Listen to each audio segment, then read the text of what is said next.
Today we're going to look into what's the meaning of 666, which is found only in the book of Revelation. So let's turn the Bible to the book of Revelation, chapter 13, and look at verse 18. Now I must tell you, to fully understand the book of Revelation, one has to know the Old Testament well. That's Psalms, knowing the book of Isaiah, Ezekiel, Daniel, Zechariah, Zephaniah. These things are important, and without this background, we can never fully do justice to what we read in the book of Revelation. Of course, people have concocted several stories talking about so-and-so is the beast, and so-and-so is the sea beast, and the land beast, and yet there is so much of confusion. I just want to simply today state what is the 666, or who is the 666, and then we're going to look into what is the meaning of last days, or what does last days mean when you read the Bible. So let's first jump into 666. Revelation 13, verse 18. It says, "This calls for wisdom. Let the person who has insight calculate the number of the beast, for it is the number of a man. That number is 666. Now, I would one day make a video on numbers and what the numbers actually mean in the book of Revelation. But as for now, this is my explanation. The 666 stands for Nero Caesar. And here's what it is. In the Hebrew language, Nero Caesar would be spelled as Caesar, Nero if you want to, would be spelled as QSR, and then Nero would be NRWN. And of course, there's a numerical value given to these letters. The QSR, the Q stands for 100. The S is 60. The R is 200.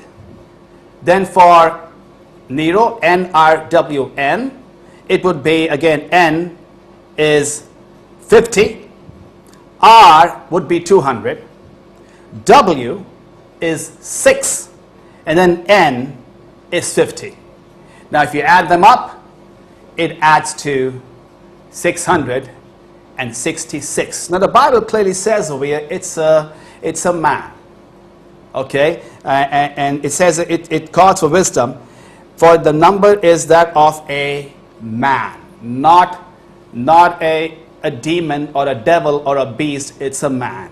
And so that's where the rest is. Now what in numbers mean, like I said, it will be done in another video. Now let's go in over here and jump right into what is last days, because I hear a lot about coronavirus breakout. Oh, this is the last days and the world is coming to an end. And I believe that as Christians we should study out the Bible carefully and understand what the Bible has to teach. So let's go to Hebrews chapter 1. Hebrews chapter 1, there are several places, last days comes. Like, for example, it comes in the book of Micah, chapter 4, verse 1, Hosea, chapter 3, verse 5, Isaiah, chapter 2, Acts 2:17. But the one we can look today in is Hebrews chapter 1, verse 2. Hebrews 1, verse 2. And I think if you read this carefully, we would make a lot of sense to what the words last day could mean, or where is it pointing towards. Well, let's just go Hebrews 1, verses 1 and 2. In the past, God spoke to our ancestors through the prophets at many times and in various ways. But in these last days, He has spoken to us by His Son, whom He appointed heir of all things, and through whom also He made the universe. Alright, so we find the word last days over here in verse 2. Now, listen carefully to what it says. It says, so God has spoken to our ancestors through the prophets at many times and various ways. So God has spoken many times, several times, and various ways. But in these last days, it says, in these last days, he has spoken to us by his Son. Now, I think that we can do a rough calculation. When did the Son come on earth? When did he walk the earth? I think he walked the earth around about 2,000 years ago. So, if we were to ask the question, when did the last days begin? Then according to the scriptures, the last days began during the time of God's Son. In other words, it began during the time of Jesus Christ. All right, so let's not say that the last days have begun now, or for some reason people feel that in the year 2000 was the last days. I remember a lot of hype going on during that time. But that's not when the last days, if you want to know when the last days started, when it began, it's about 2,000 years ago. Oh, we have all of us are living in the last days for the last 2,000 years. So, there is nothing to get excited about that this is the last day, the last days have come. The last days have been going on since Jesus came on earth. So, I hope that takes away the confusion that all of a sudden, because of a pandemic, now we are living in the last days, and now this will pass away by, I believe, 2022. Then you go, oh, another one coming in 2030 maybe. And, oh, last days. No, these are not the last days. Last days have been going on for quite a long time. Right. Now, I do want to talk a little bit more about last days, and I think it's also associated with the day of the Lord.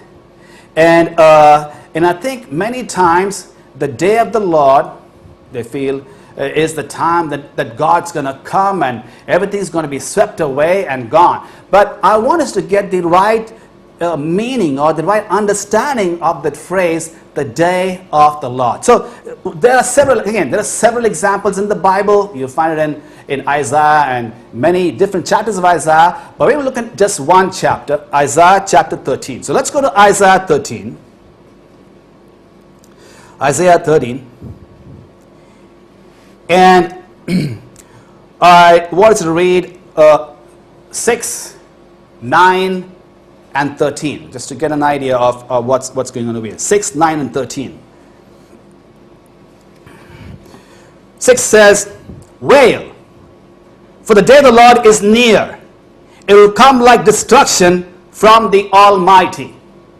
Let's move up to 9. See, the day of the Lord is coming, a cruel day, with wrath and fierce anger, to make the land desolate and destroy the sinners within it. Let's go to verse 13.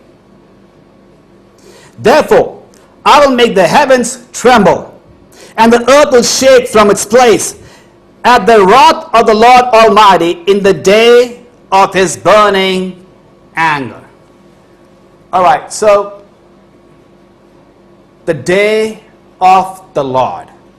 Well, the day of the Lord is also equated to on that day or in that day. And so we understand the day of the Lord is the day the Lord will come to judge.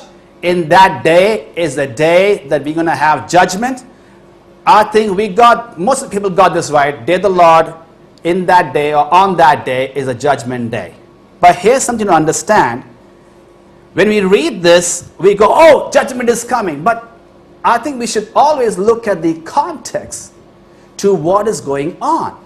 For example, in Isaiah 13, if you just scroll up to verse 1 and read it, it says, a prophecy against Babylon that Isaiah, son of Amos, saw. Well, what is going on over here?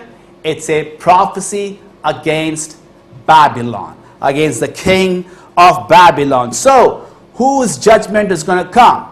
Well, the judgment is going to be against the Babylonians.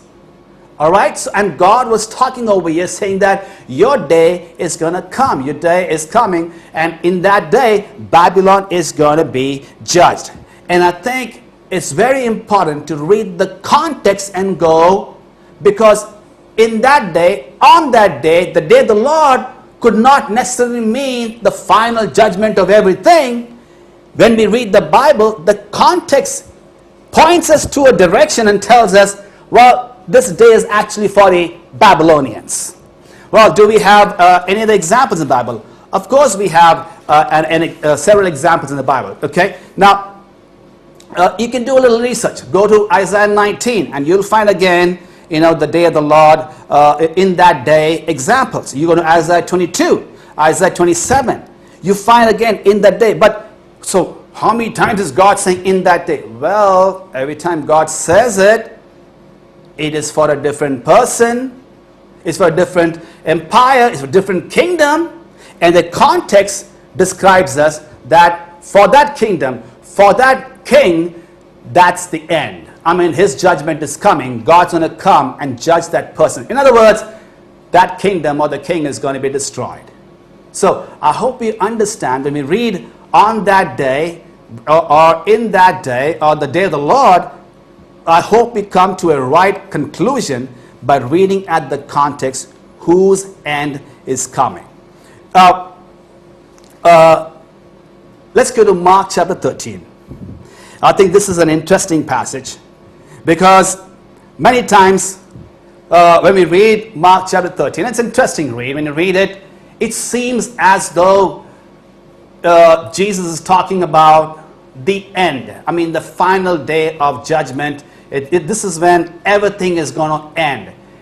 It seems that way, but we will pay careful attention to what Jesus is trying to describe over here. So let's go to Mark chapter 1, and I want to just read the entire chapter 1 to verses 1 to 37, just to get the flow of it. Okay. Jesus was leaving the temple. One of the disciples said to him, "Look, teacher, what massive stones! What magnificent buildings! Do you see all these great buildings?" Replied Jesus. "Not one stone here will be left on another. Every one will be thrown down." Okay, so Jesus saying, do you see these buildings? He says, not one stone will be left on another. Keep in mind, a stone at that time would be that of a 737 Boeing. I mean, these are big, massive stones. It's not easy to take down one from top of the other. All right. Verse 3. As he was sitting on the Mount of Olives, opposite the temple, Peter, James, John, and Andrew asked him privately, "Tell us when these things will happen, and what will be the sign that they are all about to be fulfilled?" So they have a very simple question. Tell us, when will these things happen? Question. What things will happen? Well, not a stone on top of the other one. That thing. All right, so in other words, the destruction of the temple. Okay, so that is the question. So the question is, when will the temple be destroyed? Okay, let's read further now. Jesus said to them, "Watch out that no one deceives you. Many will come in my name, claiming I'm he, and will deceive many. When you hear of wars and rumors of war, do not be alarmed. Such things must happen, but the end is still to come." Okay, so there's an end to come. Okay, now again the question is, whose end? Or what's end? Well, Jesus answered the question, the end of the destruction of the temple. That end. It certainly cannot mean the end of the world. But let's say, let's assume probably it's the end of the world, and let's keep reading then. Verse 8. "Nation will rise against nation and kingdom against kingdom. There will be earthquakes in various places and famines. These are the beginning of birth pains." People go, "Oh, you can see it now. Nations are against nations and kingdom against kingdom." Well, tell me, when did this nation against nation ever stop for the past 2,000 years? Has it stopped? Or the kingdom against kingdom? It's always been there. Always been there. Even before Jesus, it's been there. Are you with me? So I think we should stop and give thought to what is Jesus saying. Is it only now we have nations against nations? Oh no, we have always had nations against nations. Is it only now we have kingdom against the kingdom? Oh no. We've always had kingdoms against, even pre-Jesus times we had kingdoms against kingdoms. Let's continue reading. Verse 9. You must be on your guard. You will be handed over to the local councils and flogged in the synagogues. Okay. To whom is Jesus talking to? Well, if I were to read the context, he's talking to Peter, James, John, and Andrew. He's telling them that they will be flogged in the synagogue.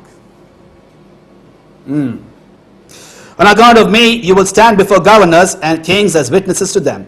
And the gospel must first be preached to all nations. Whenever you are arrested and brought to trial, do not worry beforehand about what to say. Just say whatever is given to you at that time, for it is not you speaking, but the Holy Spirit. Again, is Jesus talking to us? No. In context, he's talking to these 4 guys. 12. Brother will betray brother to death, and a father his child. Children will rebel against the parents and have them put to death. Everyone will hate you because of me, but the one who stands firm to the end will be saved. Is it talking about you and me over here? No. Jesus is talking to the 4 guys over there who asked him a very specific question. When you see the abomination that causes desolation, we shall talk about this in another video, but let's carry on. Standing where it does not belong, let the reader understand. Then let those who are in Judea flee to the mountains. Let those who are in Judea flee to the mountains. So Jesus being very, very specific. He is talking about a specific geographical area, Judea. And he talks about fleeing to the mountains. Now if you read history, you do understand that the apostles, they went to Pella, and they went there because when problems started for the Jews, and they saved themselves, and then they started to teach about Christianity right where they went and settled. So we know this actually took place. They fled. Let's continue reading. Verse 15. Let no one on the housetop go down or enter the house to take anything out. Let no one in the field go back to get their cloak. How dreadful it will be in those days for pregnant women and nursing mothers. Pray that this will not take place in winter, because those will be days of distress unequaled from the beginning, when God created the world until now, and never to be equaled again. If the Lord had not cut short those days, no one would survive. But for the sake of the elect, whom he has chosen, he has shortened them.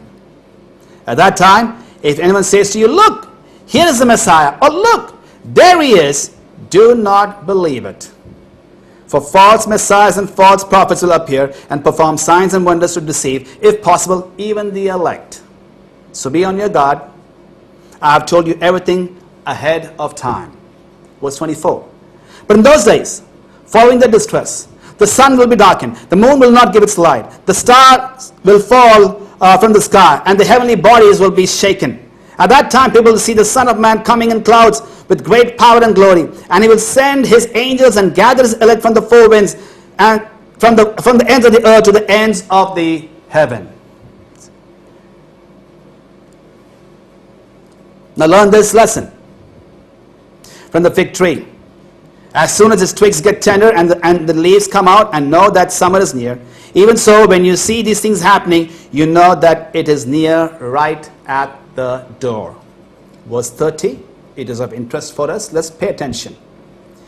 Truly I tell you, this generation will certainly not pass away until all these things have happened.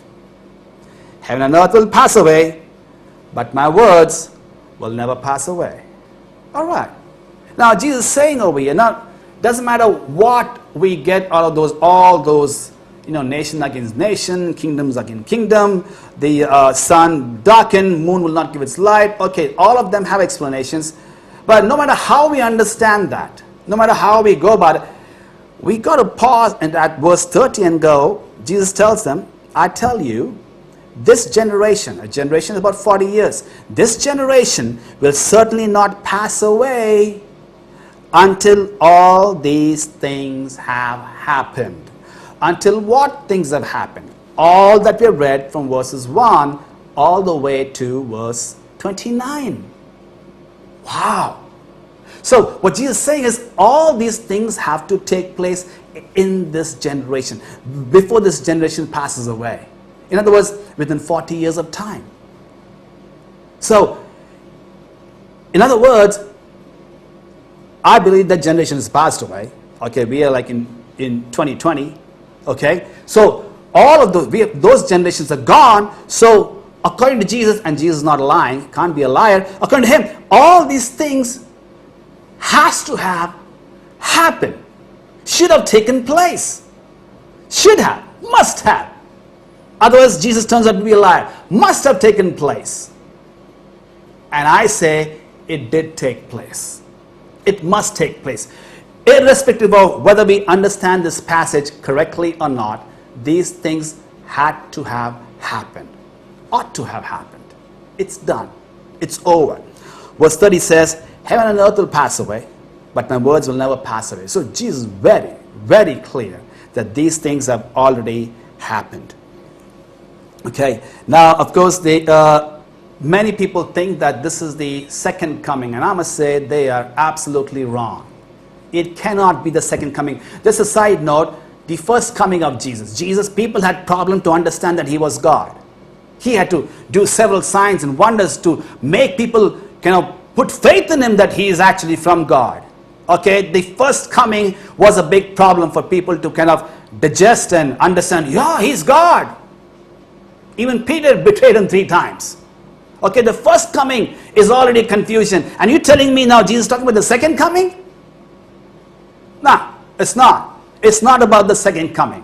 It is somebody has put in our heads that this is the second coming, but it is not. Carefully reading the passage tells us, no, it is not second coming.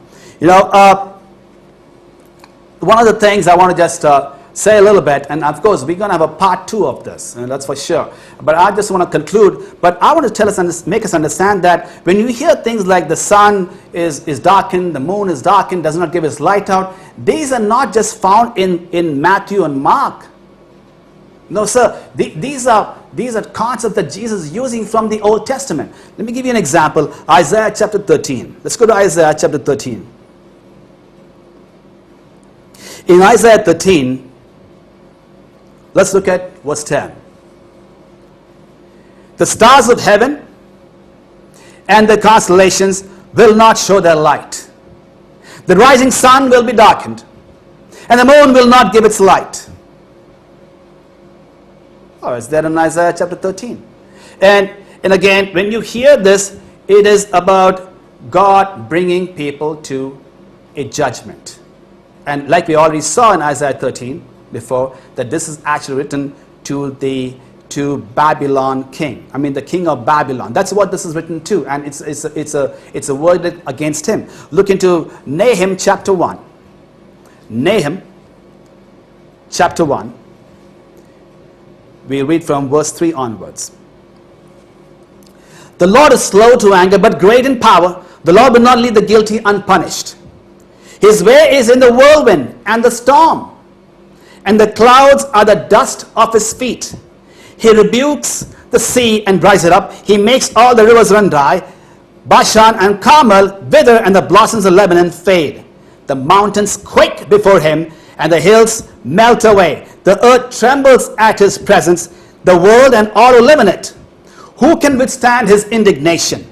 Who can endure his fierce anger? His wrath is poured out like fire. The rocks are shattered before him. Great language. This is again about judgment. Now again, whose judgment? Let's read further, we get the idea. Verse 7. The Lord is good, a refuge in times of trouble. He cares for those who trust in him. But with an overwhelming flood, he will make an end of Nineveh. There you go. He'll make an end of Nineveh. Oh, so this Nahum is a prophecy against the people of Nineveh, because they won't repent. So judgment was coming to Nineveh. And so when we read the passage, it tells us what is happening. And so Lord coming in clouds, and Lord, the sun becoming dark, the moon losing its light, it is a form of speech All right, and this is pointing towards, and so we have to see, all right, against whom is God coming? Against whom is God angry and bringing them to an end and bringing a destruction to them? I hope so far you're able to kind of understand and grasp, especially the meaning of last days or in the day of the Lord, because these are terms means the Lord is bringing somebody to to a judgment. He's judging people, and it is our duty to read the Bible carefully and come to an understanding against whom is this being spoken. So we saw a sample against the king of Babylon. We saw in Nahum it's against the Ninevites, and then in Matthew, of course, and Mark, when you read, especially Matthew 13 we read today, is against the Jews. And the judgment did come because in 70 AD the temple was destroyed. Not one stone was left on top of the other. Thank you so much. We'll meet again.